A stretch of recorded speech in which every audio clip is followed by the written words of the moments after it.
Olá, todo mundo.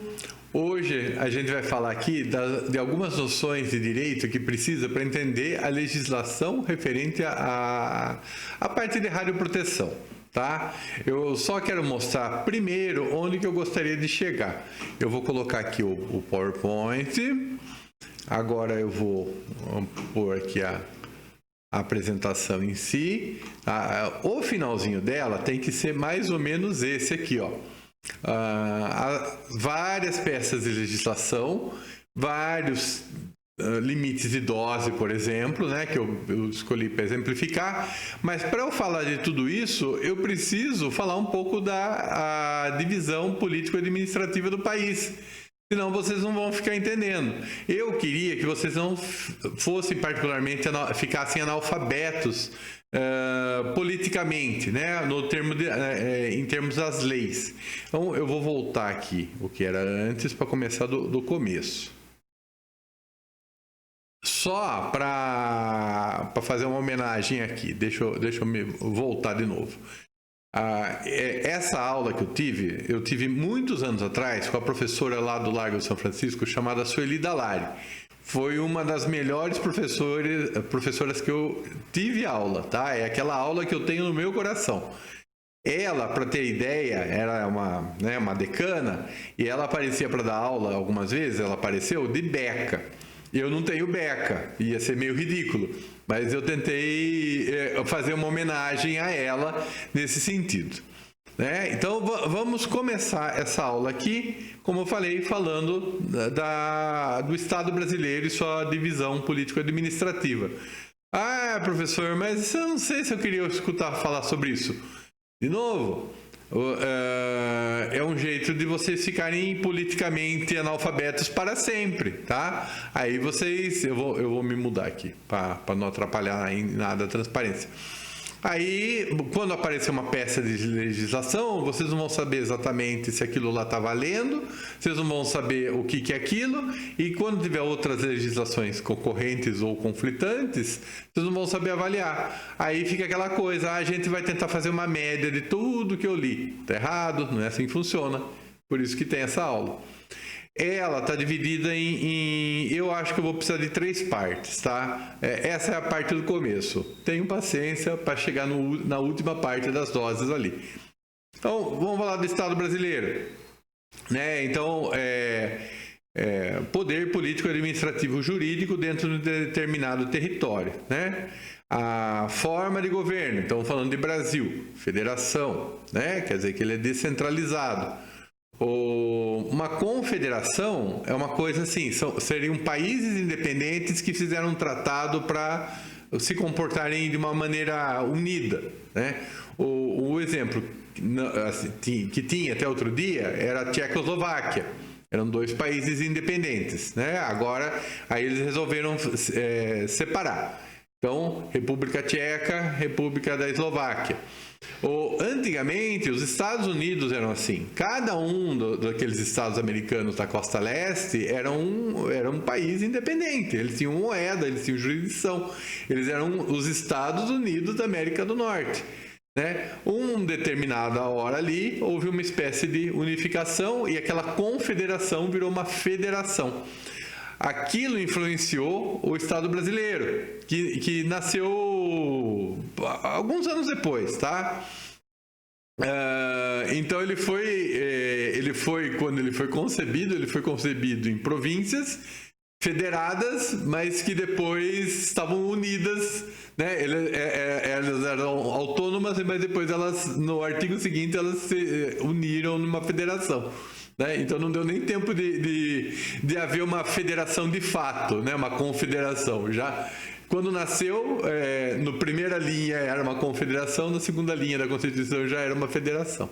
Então nós estamos na forma de governo, sistema de governo presidencialismo, temos um presidente, tá? Não é um parlamento, né? que acaba fazendo o chefe de Estado. A forma de governo é a república, né? República quer dizer que vai ter eleições periódicas, né? Então, a monarquia não tem, a monarquia é vitalícia, né? Se for um Estado totalitário, também não tem eleição, não tem revezamento de poder. E o regime de governo é a democracia semidireta. Então, por representantes. A clássica seria a democracia direta. Essa democracia, que o pessoal fala que existiu na Grécia, ela não existiu de verdade, tá? Ela era uma democracia direta, mas só era gente quem era alguém, quem detinha terras, né? As mulheres não eram detentoras de terra, então tipo assim, era restrito quem era os diretamente representáveis na sociedade grega. Durou 200 anos, né? De qualquer forma, uma experiência de democracia direta ia ser pesada, né? A gente ia ficar discutindo leis o dia inteiro. Então, para a gente ter uma vida, a gente delega essa função aos nossos representantes e torce para que eles nos representem. Então, vamos continuar. Olha aí, né? República presidencialista, só para distinguir da monarquia, né? que é o rei, o monarca é vitalício. Né? E na república você tem a eleição, né? O exercício do poder é em caráter temporário. E no presidencialismo, você tem o chefe de Estado, quer dizer, aqui um chefe da administração, alguém que é responsável pela administração do país, e esse alguém também representa o país, no caso o Brasil, fora, no exterior, em tratados internacionais. Então, o presidente, ele é os dois, ele é o chefe de Estado e o chefe do governo, tá bom? Então, vamos continuar. Aqui a gente tem uma estrutura de governo onde você não tem um poder central. Muita gente adoraria ter esse poder central, né? Isso vai ser discutido ainda, talvez, nessa aula. Mas aqui a gente faz o sistema de separação de poderes, tá? Então, esse filósofo aqui, ele é o Montesquieu, né? Então, mas o nome dele é esse aqui de baixo. E ele é uma pessoa do século XV e século XVI. Ele, na época, tinha, né, filosofando ali, né, ele pensou assim, olha, a alternativa ao poder central é um poder, são centros de poder independentes, né? Falar, mas independentes, então são 3. Falou, não, mas eles precisam meio que se cutucar. Então ele, tipo assim, um não pode fazer ser absoluto e fazer o que ele quiser o tempo inteiro. Tem que pedir autorização para os outros dois. Ou, de uma certa forma, eles ficam se interferindo. Ele bolou isso, escreveu sobre isso. O Brasil adota esse tipo, né? Os estados modernos atuais adotam esse tipo de compartilhamento de poder, né? Vamos falar, e lá no estado, lá nos países árabes, eu acho que não chegou Montesquieu ali direito, tá? Talvez, sei lá. Mas, talvez algum tenha chegado. Mas, de qualquer forma, na teoria nós temos essa separação, né? Na teoria não, a teoria é a separação dos poderes. Então, os poderes são autônomos, mas o poder deve ser controlado pelo próprio poder. Então, como é que você vai, né? Na hora que você vai delegar, e daí? O que você faz depois se você não gostou? Então, você sempre tem uma coisa assim, vamos falar assim, não é absoluta, né? Você tem uma perturbação ali, um ruído. Então, você tem entre esses centros de poder clara divisão nas competências de cada um no palco de decisões, mas também interdependência, que garante uma gestão compartilhada e homogênea. É um exercício de aprendizado, tá? É uma filosofia. Dá errado. Essa daí, é o que não está escrito, a interdependência, tá? É aquilo que ele chamou, o Montesquieu, de sistema de freios e contrapesos. Então, não dá para um fazer o que ele quiser. Ele vai ter que prestar satisfação ou vai ser limitado pelos outros se ele for muito longe, né? São as caneladas ali. Então, falar, ai meu Deus do céu, a política é uma desgraça, né? As pessoas não se entendem. É feito assim. Se não for assim, vai ser um poder absoluto. Depois você não tem para quem reclamar, né? Torça para que você esteja afinada com o poder absoluto. Então, há uma interferência de um poder em outro em nome do estabelecimento de um equilíbrio, mas nessas condições, tá? Vamos falar assim, de conflito saudável, né? Conflitante e saudável. Às vezes não tão saudável assim. No Brasil, nós temos, eu acho que a maior parte dos estados modernos, essa divisão de poderes: legislativo, executivo e judiciário. Legislativo de leges, né, do lei, elaboração de leis. Executivo é execution, então função administrativa. E judiciário, né, juiz, né, né? Então, apreciação e verificação da legalidade das leis elaboradas e sua efetiva aplicação para a decisão de conflitos. Nem sempre foi assim, olha só. Se for pensar bem, nós estamos falando em século XVI, não faz muito tempo atrás. Isso quando começou a pensar-se teoricamente sobre o assunto, né? Então, a experiência de democracia, de Estado moderno, ela é muito recente na história da humanidade. E a gente vai tentando, né? Então, olha, esses três poderes que agem interdependentemente e harmônicos entre si. Artigo 2º da SF 88. Nossa, o que é SF 88? É nome de remédio? Não, é Constituição Federal de 1988. Então, nós vamos falar dessa Constituição Federal um monte de vezes e ela é o nosso contrato, é a nossa base, é a lei magna, né? A lei das leis. Por isso que eu estou vestido aqui bonitinho, para falar de Constituição, tá bom? Aguentem firme aí, né? A gente vai falar mais sobre isso. Aqui, esse... Ai, que chatice, professor. Eu não acredito que eu estou vendo isso, né? Eu já estou na universidade. Se eu quisesse, eu tinha feito direito. Isso, muito bem, alunos, muito bem. Só que sem isso aqui, vocês são analfabetos políticos. Não vão conseguir entender o universo político à volta de vocês. Aí, o que resta é vocês vão na TV, ligam lá no Cidade Alerta e ficam lá escutando. Porque os políticos, porque os políticos, porque os políticos. Então, tipo assim, porque pressupõe-se que quem liga a TV seja um analfabeto político e não consiga participar da vida política do próprio país. Então ele fica reclamando o tempo inteiro. Vamos tentar passar esse ponto, tá? Os políticos, como disse um outro professor do Largo de São Francisco, que infelizmente eu não lembro o nome, eles não vieram de Marte. Né? Nós não houve uma invasão aqui e tem gente ali alienígena coordenando a nação. Então, a participação política é isso, tá? É isso aqui que nós estamos fazendo. A União é tudo, né? É o país inteiro. Pessoa jurídica de direito público, então, internamente ela é assim, representante da soberania brasileira, internacional. A União é o país, né? Dividido em estados, territórios.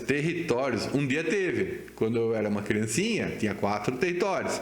Roraima, Amapá, Rondônia e Fernando de Noronha.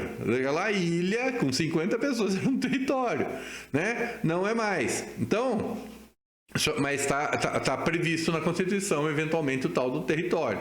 E o Distrito Federal? Distrito Federal não é estado? Ele é um estado que vira Distrito Federal, tá? Onde tiver a capital do país, vira Distrito Federal. Um dia foi Rio de Janeiro, até a década de 60. Aí virou Brasília, né? De repente vira Ituiutaba, sei. Então, o Distrito Federal é assim que funciona, tá? Onde ele for é ali e as leis ali são diferentes. Então, os estados são os tais entes federados, né? Eles não podem se formar um outro país, né? Eles não podem se separar, isso é ilegal, né? Tá onde está escrito na Constituição. Internamente eles podem se separar, eles podem ser desmembrados, incorporados ou, né? O ente estadual original deixa de existir e vira outras coisas.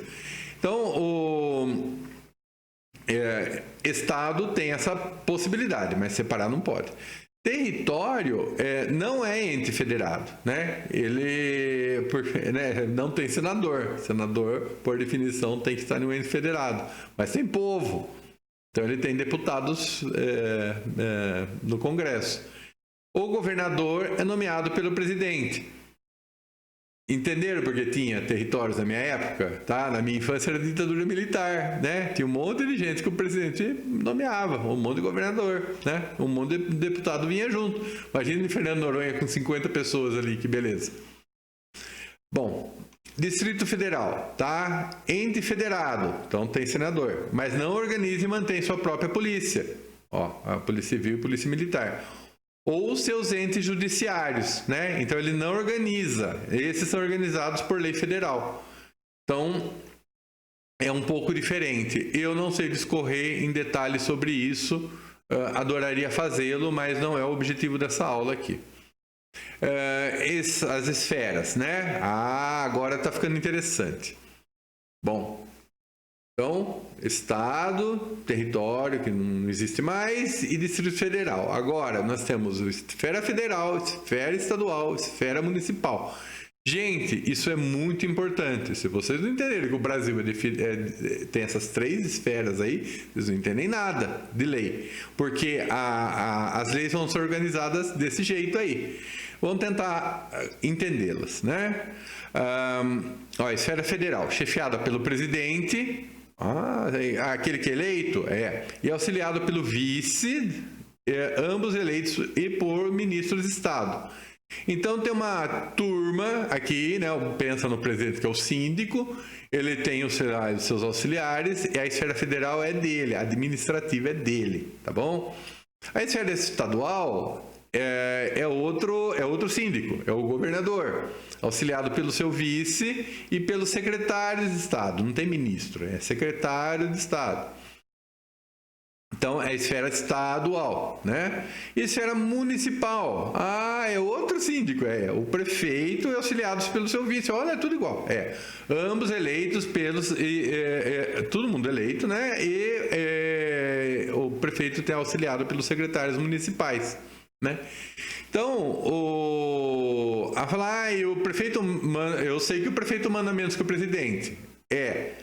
Mas o prefeito tem atribuições bem próprias que o presidente não apita. Quem sabe falaremos sobre isso, né, daqui a pouquinho. Então, essas esferas aí, elas são bem consolidadas e têm que ser respeitadas. As legislações de radioproteção têm legislações na esfera estadual e legislação da esfera federal. E na municipal, que eu saiba, não tem, mas se tivesse, realmente você tem uma hierarquia de leis e essa hierarquia precisa ser observada. Só o Estado Federal tem soberania. As atribuições, né, são fixadas na Constituição, né, e as competências distribuídas. Eu vou falar o que é essa tal de competência. Cada esfera de competência atribui-se renda própria. Tá bom, né? Então não é que você dá independente, tipo assim, filho, tchau aí, mas você não tem dinheiro, viu? Quer dizer, você não é independente. Então, cada um deles está na Constituição ali e fala, tem um tanto de dinheiro ali, tem uns regulamentos que fazem essa autonomia de vocês, né? Possibilita essa autonomia. Estão gostando? Não. Sei. Olha aí. Né? Então, esse é o quadrinho. Que quadrinho, hein, professor? Não entenderam isso? Analfabetos, tem que saber. Esfera federal, estadual, municipal. Acabei de falar. Poder executivo, legislativo e judiciário. Falei um pouquinho antes, né? Aqui, né? Do executivo, presidente, governador, prefeito. Beleza. Legislativo, na esfera federal, você tem o Congresso Nacional. É bicameral. Tem a Câmara dos Deputados, que são os deputados federais, e o Senado, os senadores. No Legislativo Estadual, você tem a Assembleia Legislativa, com seus deputados estaduais. E é importante? Pois é, nós delegamos a eles e nós nem sabemos o que eles fazem, para a gente ter uma vida. Eles têm outras preocupações. E a Câmara Municipal, vereadores. Então, mas a Câmara... Quer dizer que o vereador faz lei? O vereador faz lei. Isso mesmo, ele não governa. E, de novo, é aquela coisa, sistema de pesos e contrapesos, tá? Eles vão ficar ali controlando o prefeito, para o prefeito não ser absoluto. O judiciário, aqui tem um monte de tribunais, tá? Eu coloquei alguns. Então, Supremo Tribunal Federal, Supremo Tribunal de Justiça, Tribunais de Justiças Federais, né? Aqui dá para ficar falando um tempão, eu não sei falar sobre isso. Judiciário Estadual, Tribunais de Juízes, tá aí. Peguei uma apostila, mas não sei falar sobre isso. Municipal não há, né? Não tem juiz municipal. Né? Tem país que tem organização para isso, mas no Brasil não tem. Bom, aqui, né? É um livro, um artigo aí, né? Dalmo Dallari, eu falei da Sueli Dallari, que é a esposa dele. O Dalmo Dallari, ainda que eu saiba, está vivo, tá? É um grande jurista brasileiro, né? Então é indispensável que não se estabeleça a supremacia da União das unidades federadas, devendo-se procurar uma distribuição de competências equilibrada que assegure a autonomia de cada centro de poder, sem prejudicar a eficiência de qualquer um deles. Nem as unidades federadas devem ser subordinadas à União, nem essa deve ser sujeita àquelas. Falando de municípios, né? Olha aí, CF 88 de novo. A existência, os estados estão na Constituição, são os entes federados. Os municípios também, estão no artigo 29, ou A31, né? Então, município é um centro de poder que no Brasil tem, nos Estados Unidos não tem, né? Então, diferentemente do norte-americano, né? Aqui você tem o municipal. O que eu me lembro daquelas antigas aulas no Largo de São Francisco é o seguinte: durante a proclamação da República, especialmente da independência, eu não diria nem do Brasil Império, mas mais a proclamação da República, o poder local era muito forte.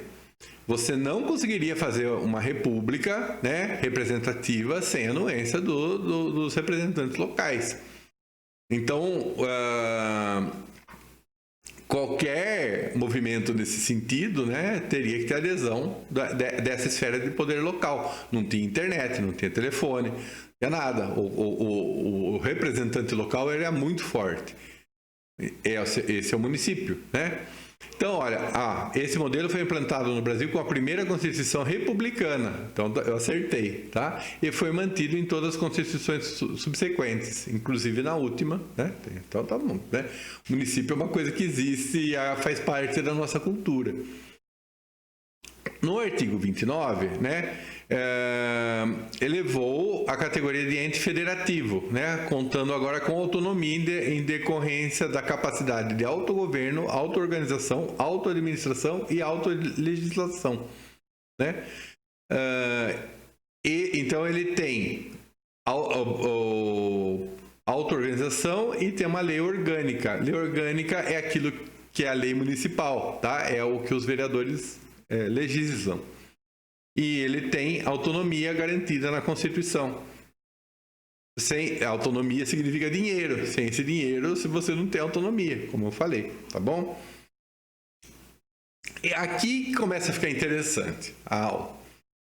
Então, o Poder Executivo, falando de Poder Executivo, tem o presidente, os ministérios, ótimo, isso é administração pública. Na verdade, é o que a gente chama de administração pública direta. São os órgãos instituídos ou controlados pelo Estado, dotados de personalidade jurídica que prestam serviços públicos, tá? Então, os ministérios, Forças Armadas, Receita Federal, são os órgãos públicos, tá? Isso é muito pouco para fazer o país funcionar. Você poderia fazer uma experiência de só ter órgãos públicos, mas você precisa ter a tal da administração pública indireta. Então, parte desses órgãos precisa ter um pouco de autonomia para ter agilidade, né? Senão fica tudo muito engessado. Tipo assim, toda decisão tem que ser centralizada. Fala, não, peraí, aqui você é mais especializado. Então, olha só, são atividades não essenciais do Estado, E elas são fundações instituídas pelo Estado, né? Ah, que interessante. O que quer dizer isso na prática? Vamos falar, né? Na administração pública indireta, elas possuem autonomia administrativa e financeira. Ó, autarquias, fundações, empresas públicas, concessionárias e permissionárias. Nossa, tudo, quanta coisa!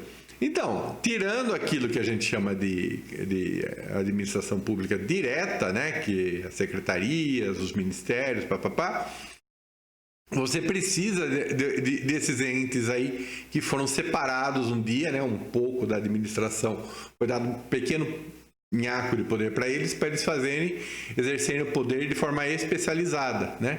Elas também, mas olha, são criadas por lei específica, elas têm personalidade jurídica, ó, só que eu esqueci de falar, né? Personalidade jurídica é CNPJ e patrimônio próprio. Ah, que interessante.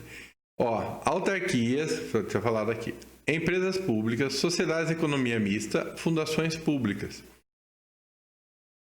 Empresas públicas e sociedades de economia mista, a gente conhece normalmente pelo nome de estatal.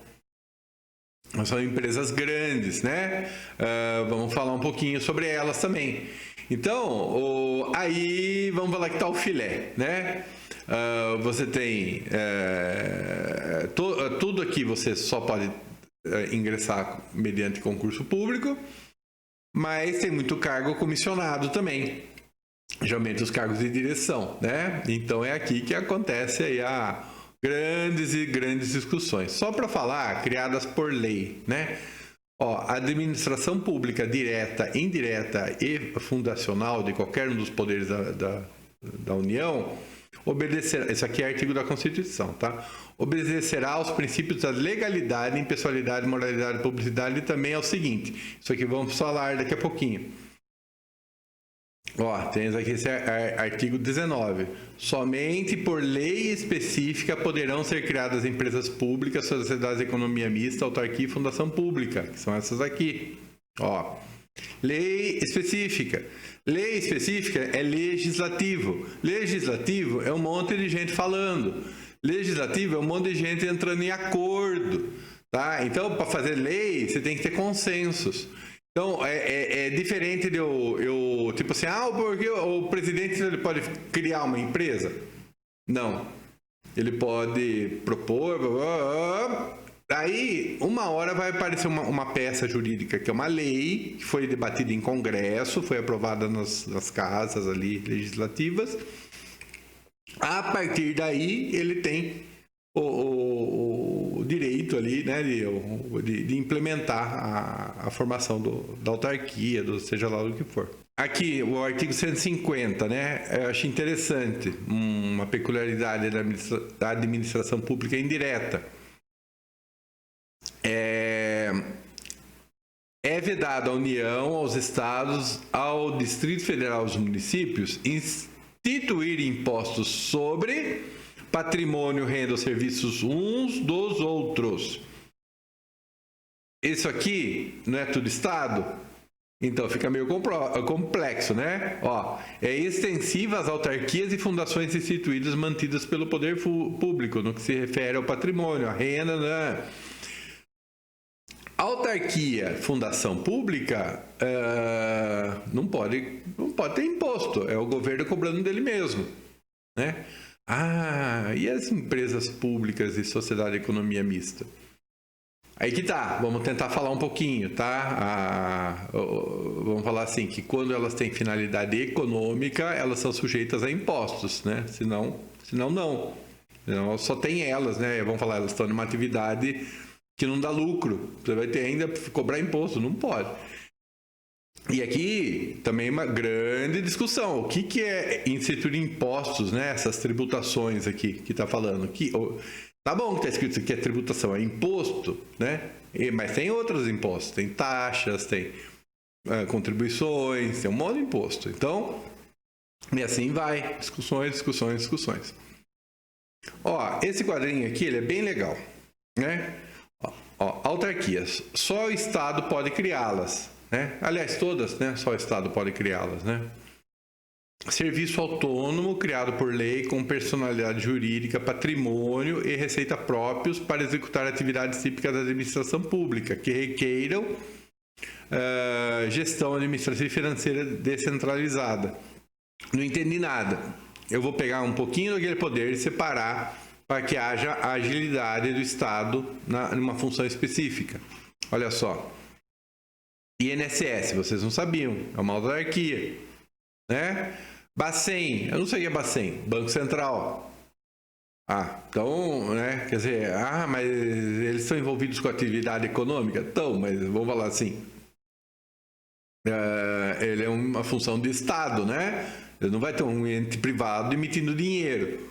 Então, é centralizado. Então, o Banco Central, ele é uma autarquia com autonomia. CNEM, Comissão Nacional de Energia Nuclear, olha aqui. OAB, Conselho Nacional de Medicina, depois corrijo. Então, olha só, no CRM, né? Mouse aí. Então, são autarquias também, elas são entes federais, dotadas de patrimônio, foram criadas por lei e elas vão falar, organizam classes profissionais específicas, né? É uma função do Estado? É uma função do Estado. Essa daqui são as regulatórias, ó, Anvisa, né? Então, saúde pública, ANAEL, energia elétrica, a ANTT, transportes, a ANS, saúde complementar, né? Anatel, telecomunicações. Essas são autarquias como fala, reguladoras, né? Então, elas têm, vamos falar assim, elas têm autonomia, né? Então, quem que comanda elas, né? Quem que dá as diretrizes dela? Meio que se organizam ali dentro, né? Vamos falar, elas não são sujeitas muito a influências políticas. Essas são autarquias estaduais, ó. USP, Unicamp, Departamento de Estradas de Rodagem, né? De São Paulo, né? Tudo São Paulo. SPPrev, IPEM é da CNEM, também, né? Mexe com a CNEM, mas é uma autarquia estadual. IPEM, o que é esse aqui com M? É Instituto de Metrologia, né? De padrões industriais aí. Então, tudo isso aqui é autarquia, tá? São alguns exemplos. Como é que você sabe que é autarquia? Porque tem internet, porque senão não ia saber. Então, com a internet, você fica procurando, descobrindo o que é exatamente, quais delas são autarquias. Todas foram criadas por lei um dia, todas têm autonomia, né? E elas só podem ser desfeitas por lei também. Então, se um dia, sei lá, quiserem se livrar delas, né, a gente vai falar disso daqui a pouquinho. Empresas públicas. Elas são estatais, né? As estatais lá que eu falei. Mas pertencem integralmente ao governo. Ele é dono de 100% das ações dessa empresa aí. Ela é totalmente pública. Então, elas prestam serviços públicos. O governo deu patrimônio, vai lá, olha, você é uma empresa, só que você trabalha para o governo, tá bom? O objetivo delas é o lucro. Regime de exclusividade, não possui um fim princípio de acúmulo de riquezas, a princípio, né? A contratação é feita por concurso público e compras por licitação, aliás, em todas, tá? Correios, Caixa Econômica Federal, BNDES, Infraero, Embrapa. Quer dizer, várias dessas empresas aí mexem com muito dinheiro, mas elas, vamos falar assim, no final, o acionista principal é o governo no final. Normalmente essas empresas não geram dinheiro, essas empresas consomem dinheiro, tá? Elas têm elas têm utilidade ao coletivo. O governo joga dinheiro nelas porque fala, olha, se deixar ela em leis de mercado, ela fale, tá? de novo, como é criado por lei, né? Então tem que os deputados ali, as casas legislativas têm que debater se vale a pena ou não. Sociedades de economia mista, também são as estatais. Só que elas são controladas pela União. O direito de voto é da União. Mas todos os 49,999% das ações pode ser do particular. Então, esse quadro de acionistas também é dono da empresa e esse quadro de acionistas também tem direito ao lucro. E se tiver prejuízo, eles vão reclamar, tá? Aqui é uma empresa de verdade. Só que o governo, vamos falar assim, tem o direito principal, né? Banco Brasil, Petrobras, Furnas, Eletrobras, Itaipu, Eletronuclear. A Itaipu é uma sociedade de economia mista. Como é Itaipu binacional, tem um detalhe ali disso, mas vamos falar que também é. Então, tem gente que recebe no final do ano os dividendos da empresa.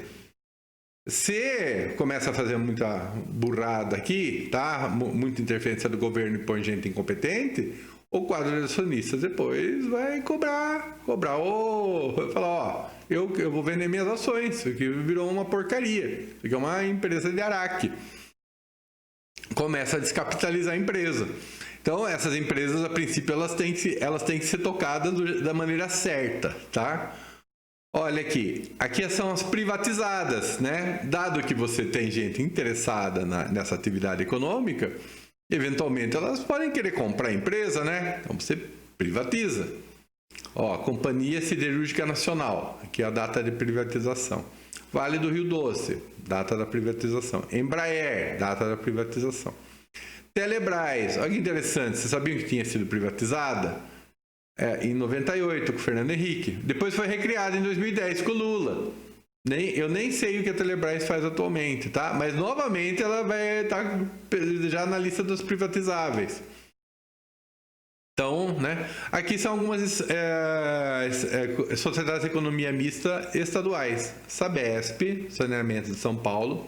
EMTU, né? Transportes Urbanos de São Paulo, do município de São Paulo. CDHU, que é habitação urbana, gozado isso ser economia mista, né? São Paulo. Zoológico de São Paulo. Dersa era uma sociedade de economia mista, tá? Atualmente está em tudo quanto é bode que está dando com rodoanel. Como tem muita rodovia estadual, quase todas estão com pedágio, com concessionárias.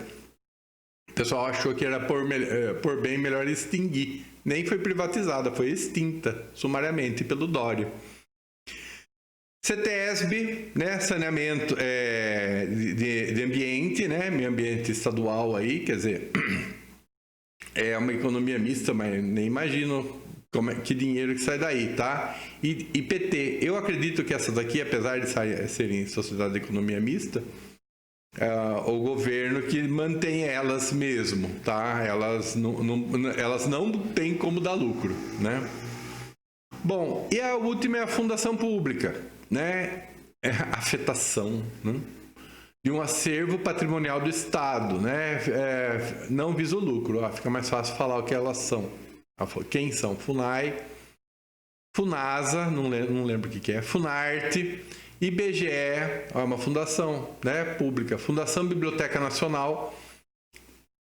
Quer dizer, todas um dia foram criadas por lei, tem um patrimônio sobre a guarda delas e elas tentam ali, né, fazer a manutenção desse patrimônio, tá certo?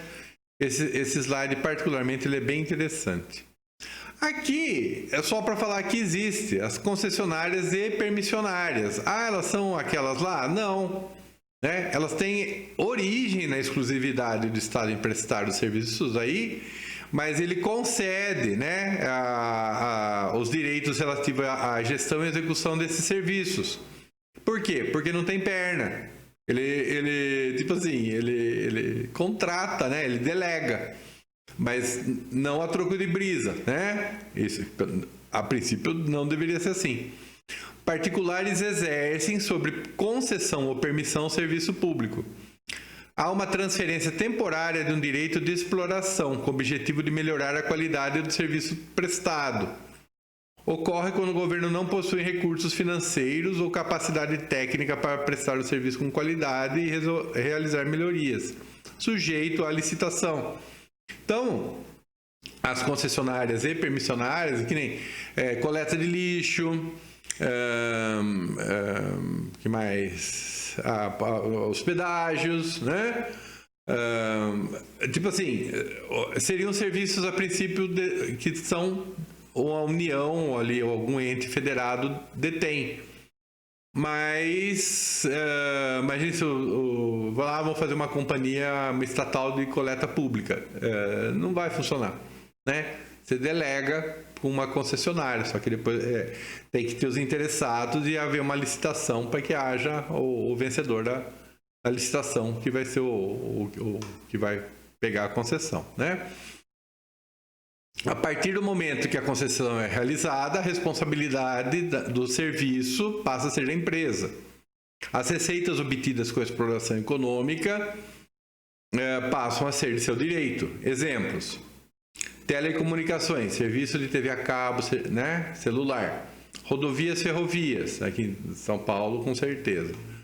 Serviço de saneamento, coleta de lixo, esgoto, distribuição de água encanada, né? Transporte público. Olha só. Nossa, mas é onde dá todas aquelas melecas de corrupção, papapá. Mas são atividades do Estado a princípio, tá? Eles são atividades voltadas ao coletivo, só que o Estado delega, né? Vamos falar assim, o certo é ser do jeito certo, né? Aeroportos, portos. Nossa, quanta corrupção que dá aqui. Transmissão... Não é em todos, tá? Transmissão de TV por canal aberto, né? Radiodifusão. Olha só, né? Então é aquela coisa, né? A TV Globo, então, ela é uma concessão. Tem a banda de TV a cabo em sinal aberto, a banda de TV de sinal aberto, uma banda de rádio, o governo é dono dessa banda, e ele fala: olha, eu vou fazer uma licitação aqui, quem quer essa banda, né? Então alguém vai lá e vai e renova. Bom, eu falei de executivo, agora eu vou falar de judiciário, só que eu não sei falar muito, porque é complicadíssimo. Eu sei falar de Supremo Tribunal Federal, que julga a constitucionalidade, jurisdição em todo o país. O que é isso aqui? É mais fácil falar do Tribunal de Justiça, que é a próxima transparência também. O Superior Tribunal de Justiça é o último recurso, tá? Mas ele é com relação à lei. À lei. Então, tipo assim, você tem uma lei. Quem está certo, quem está errado, né? Você vai. Acaba no Supremo Tribunal de Justiça. Não acaba no STF? Não, o STF ele vai julgar se houve uma violação ao direito constitucional. Então, de repente a pessoa fala assim: mas eu sou um deputado e eu tenho direito ao foro privilegiado e o meu direito ao foro privilegiado foi agredido. Então, está na Constituição? STF, né? Então... Mas antes, se é lei, Superior Tribunal de Justiça. Só numa agressão da Constituição é que ele vai para o STF. Conselho Nacional de Justiça, eu não sei o que faz. Tribunal Regional Federal, juízes federais, né? Julga causa do interesse da União. Então aqui é uma estrutura federal. Bom, daí você tem tribunais juízes do trabalho, tribunais juízes eleitorais, tribunais juízes militares. Outras estruturas jurídicas, tá? Depois, nos entes dos federados, tribunais juízes dos estados, do Distrito Federal e territórios, não sei. Né? Território não tem mais, né? Ministério Público da União, esse aqui tem uma transparência só para ele. Advocacia Geral da União.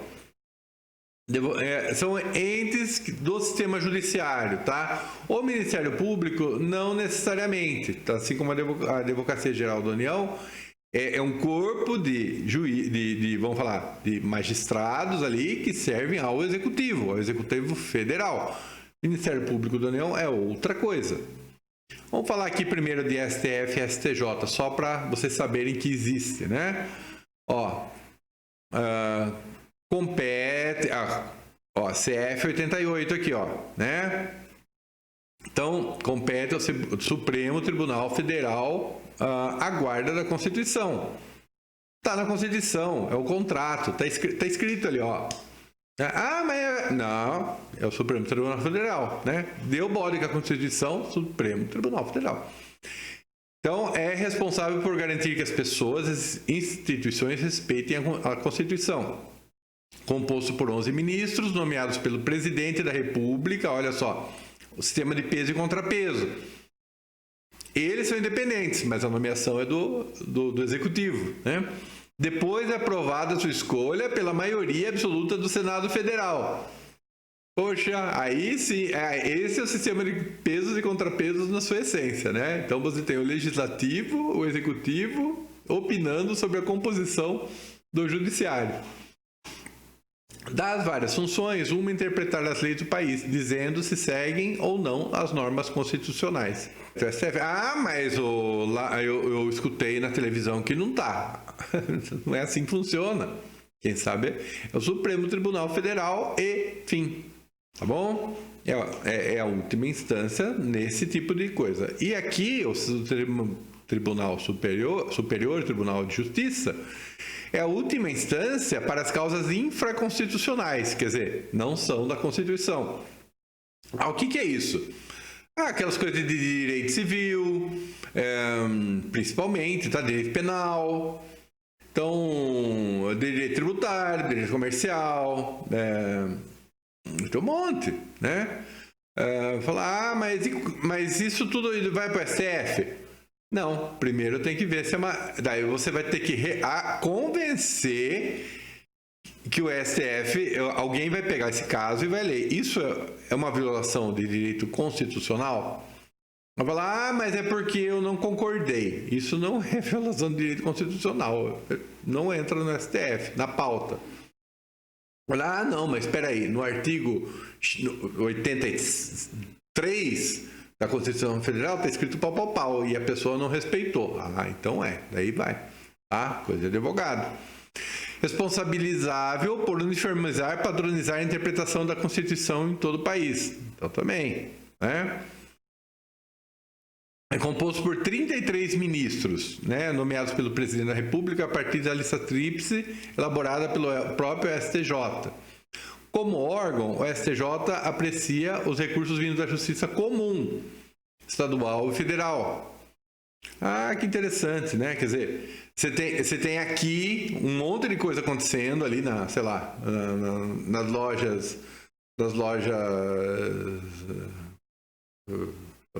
Maracujá, daí e vai, se começa a recorrer, ali é o último recurso, tá?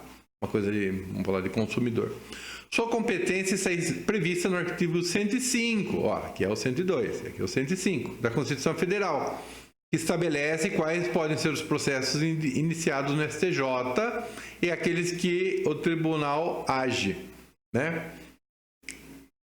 Aí fica, para quem sabe mais do que eu, falar sobre isso.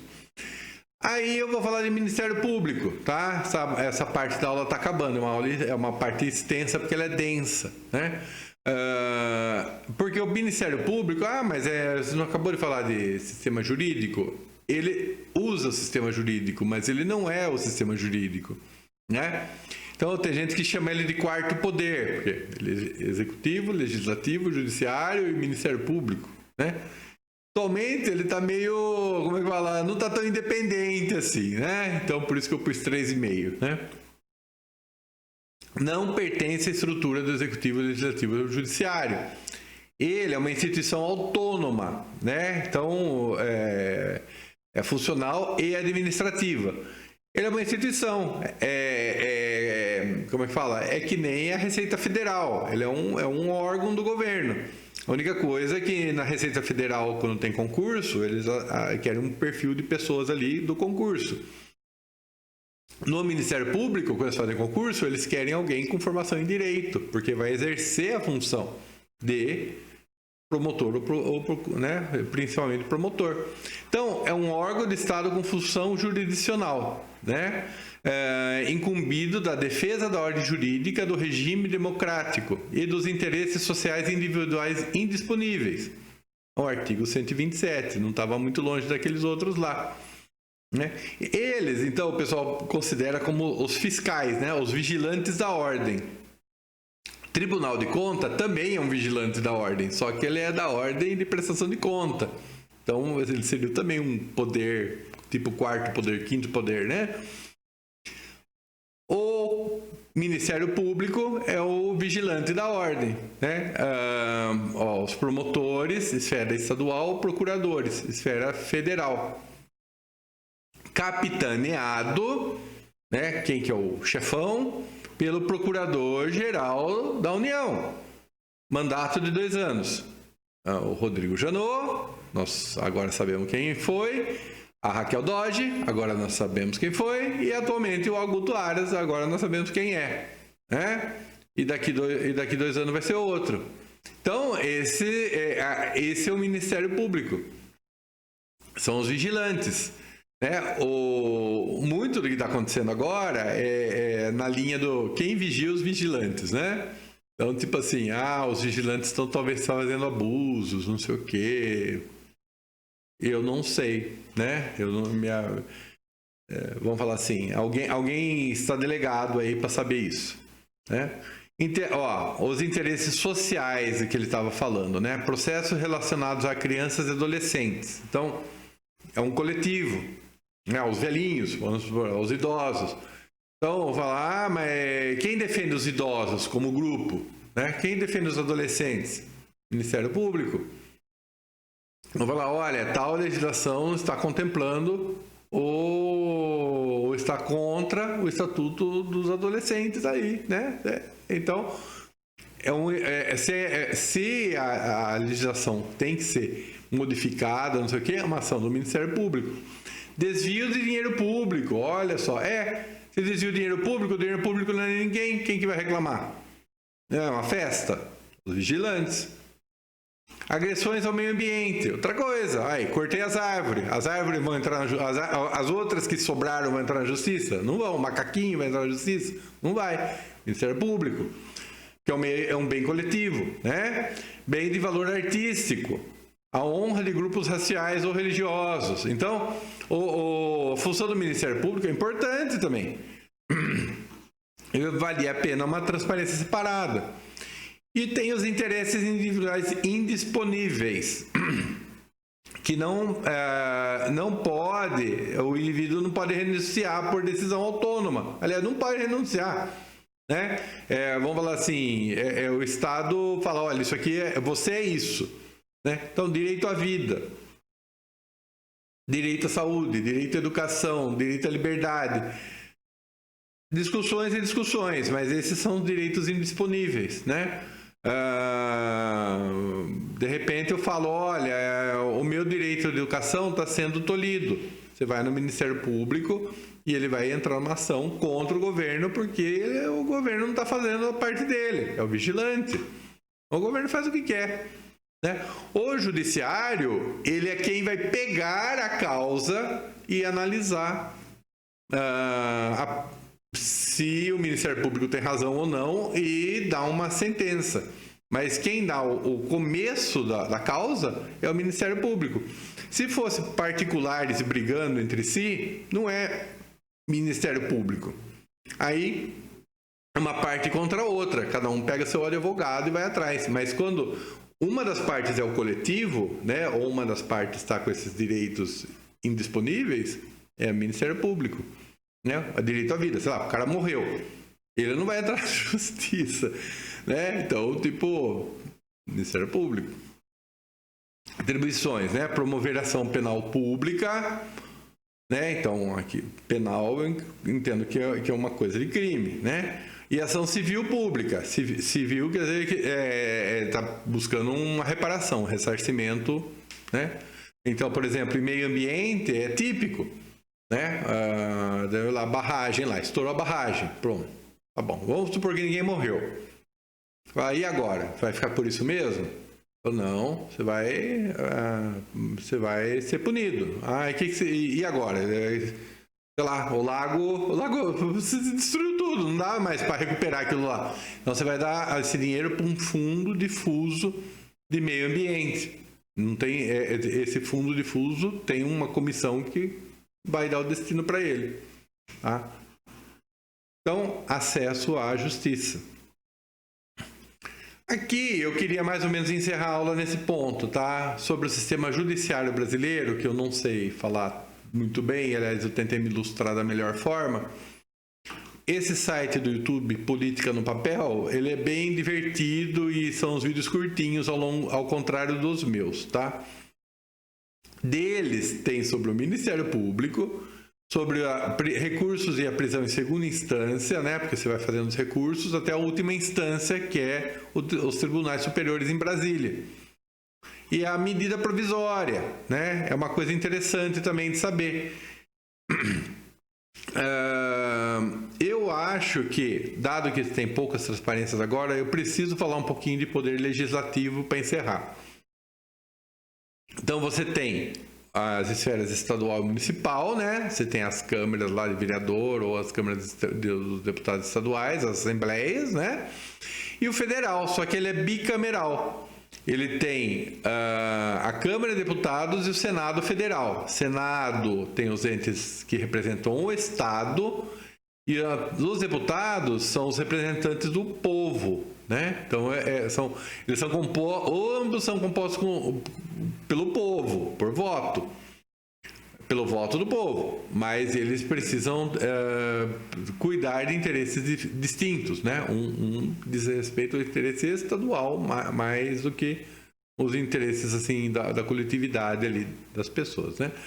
Olha aí, atualmente, porque isso aqui depende do número de estados, né? Então, 81 senadores e 513 deputados federais. O Congresso Nacional é um órgão que representa o Poder Legislativo, né? Não há hierarquia entre as casas, sendo que uma terá que decidir rever o que a outra decide. Na Câmara dos Deputados, mandatos de 4 anos, aqui a composição, né? Os estados têm no mínimo 8 deputados federais, né? Então imagina lá, Amapá, que tem 200 mil habitantes, é uma barbada. Máximo 70 deputados por estado, então não é escalonado, né? Não é totalmente proporcional, aliás, tem um mínimo e um máximo. E os territórios não tem mais 4 deputados, né? Então por isso que também na época militar que dava certo, porque sempre tinha deputado federal ali. Senado, mandatos de 8 anos, aqui é de 4, são 3 senadores por estado, né? No artigo 22 da Constituição Federal são enumeradas as matérias das competências que a União pode legislar com exclusividade, ficando, portanto, eliminada a hipótese de legislação estadual e municipal sobre tais matérias. A parte de competência ela é complicadinha. Poxa, ela está aí? Então vamos nela. Competências, né? Então, exclusiva é só de um daqueles entes federativos ali, né? Então, tem artigo 25, parágrafo 1º da Constituição. Então, por exemplo, declarar guerra. O município não pode declarar guerra a um outro país, né? Tá escrito, olha, essa é uma função exclusiva, uma competência exclusiva da União. Privativa, né? Ela pode ser delegada ou suplementada, né? Então pode transferir a outro. Então aqui eu não sei se eu entendi, porque aqui é outra, eu entendo que é outra coisa. Aqui eu estou compartilhando, né? Eu acho que ele quer falar que uma é exclusiva e outro não tão exclusiva assim, né? Compete à União, Estados e municípios legislar. né, sobre artigo 22. Aí vem lá um monte de temas que são esses três entes precisam de legislar juntos. Não juntos, mas eles podem ter as suas legislações distintas, mas depois tem que casar, né? Concorrente, né? Aqui são outro jeito de ver essas competências, né? O concorrente e o suplementar. Aqui você tem uma espécie de... sempre como é que fala? Há uma hierarquia federal, estadual, municipal. O problema é como é que essa hierarquia vai ser feita. Na concorrente, essa hierarquia, olha, a União faz uma lei geral e os estados fazem leis específicas. Na parte de radiação vai acontecer uma coisa parecida com isso, né? Direito tributário, né? Então você fala assim, a União decide que bababá, né? Mas isso fica para os estados implementarem. Então, desde que sejam seguidos pau. Então você tem uma linha mestra, mas as partes específicas, os estados não são assim robozinhos, né? Os estados eles têm autonomia jurídica e legislativa. Então cada um pode ter sua lei estadual, né? Então só que elas não podem conflitar com a lei federal naquela parte concorrente ali, a parte da hierarquia superior, né? Aqui, olha, suplementar, né? Atribui competência também aos municípios para que os mesmos legislem sobre as normas que suplementam as normas gerais ou que supram a ausência ou omissão, né? Artigo 24, parágrafo 2. Eu sei falar um pouquinho disso. Eu sei que as distribuições de competências estão aqui em vários artigos da Constituição, o que cabe à União, o que cabe aos estados, o que cabe ao Distrito Federal e o que cabe aos municípios. Alguns deles vão ser de jeito mais exclusivo, outros têm que seguir aquela hierarquia da legislação concorrente, né? Essa coisa da suplementar da concorrente, recentemente tem esse exemplo, né? Uma decisão, muito recentemente, abril de 2020, né? Uma decisão do STF teve que deixar claro a competência concorrente entre União, Estados e municípios para tomar medidas de enfrentamento a uma emergência de saúde pública, tá? Então, tipo assim, os três, como é que é? O ente federal tinha que dar linhas gerais, os estaduais tinham que implementar as políticas estaduais e os municipais tinham que implementar a política próxima das pessoas. Mas os três tinham que fazer junto, né? E não de uma maneira, como é que fala, centralizada, né? Aliás, não era o que estava sendo discutido era a competência exclusiva da União, né? A emergência de saúde pública. Maus, né? Muito maus. Enfim, vários ministros falaram, olha, isso não deveria estar, só não está explícito na Constituição, mas para todos os fins práticos está escrito que é assim. As pessoas deviam ter entendido isso, né? E aí, né? A lei Constituição, né? É a lei maior, né? Normas referentes à estruturação do Estado, forma de governo, distribuição de competências, direitos e garantias, né? E atualmente nós estamos na Constituição de 1988, eu me lembro dela, né? Foi promulgada no governo José Sarney, né? Tem o Ulisses Guimarães, que era o presidente da Câmara, levantou ali a Constituição assinada, todo mundo assinou, né? Quase todos os partidos assinaram, teve um partido muito importante que não assinou nada. Depois ficou o poder ficou na mão deles, né? Foi para a presidência, mas enfim, naquela época eles estavam de mal, eles não assinaram nada da Constituição de 88. E basicamente a aula vai acabar, deixa eu ver. Aqui eu vou falar sobre Constituição, né? Mas então isso vai ficar para depois. Ó, agradeço para quem seguiu até agora. Eu, como falei, eu prevejo mais 2 partes, né? A terceira parte, que é a quente, que eu falo sobre doses de radiação. Mas se eu não falar dessas primeiras coisas aí, como eu falei, vocês são analfabetos, como eu falo, políticos. Então vocês não vão saber o que está acontecendo, tá? Agradeço todo mundo e a gente se vê logo aí para o título ali, só que escrito parte 2. Até mais.